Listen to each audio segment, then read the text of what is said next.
Nag-walkout naman po sa session hall ng si Senador Antonio Trillanes matapos silang magkainitan ni Senate President Juan Ponce Enrile.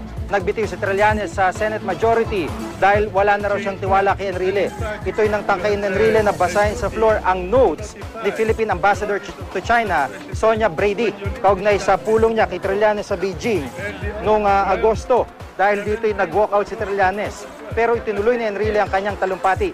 Binatikos si Enrile sa Trillanes para sa kanyang backdoor negotiation sa China kaugnay ng mga pinagagawang teritoryo sa West Philippine Sea.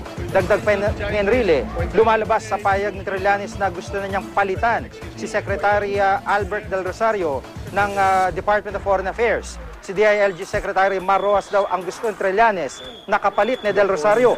Inamin ng Malacanang na itinalaga nilang backdoor negotiator si Trillanes, pero nag-volunteer daw si Trillanes para rito.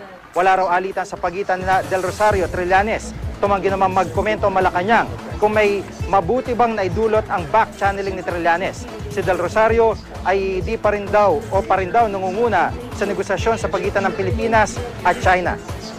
You went to China. You asked the ambassador of the Philippines there, Madam Brady, for a meeting, and you said, do not take notes during our conversation. And you called the Secretary of Foreign Affairs a traitor. In fact, you told me that he committed treason.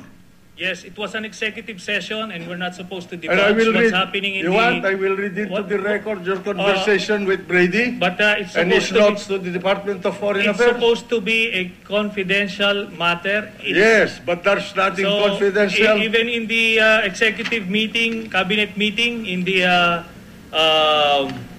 cabinet meeting in Malacanang, Mr. President, I will refuse to answer if that's Because you going to be the cannot line. answer the No, questions I'm because going it's to ask going you to about be your improper meeting. in this particular interpretation. Because you cannot answer I the can questions answer. I'm going to I ask can you. answer, but I won't be baited into that trap. You met, The point here is, Brady. Mr. President, this is, Mr. President, however, I request this gentleman Mr. President, to in be that case, admonished. I will refuse to yield the floor anymore. Well, for, in that case, I any will read it interpretation. to the record, the notes that Mrs. Brady or Ambassador Brady wrote about your conversation with her in Beijing.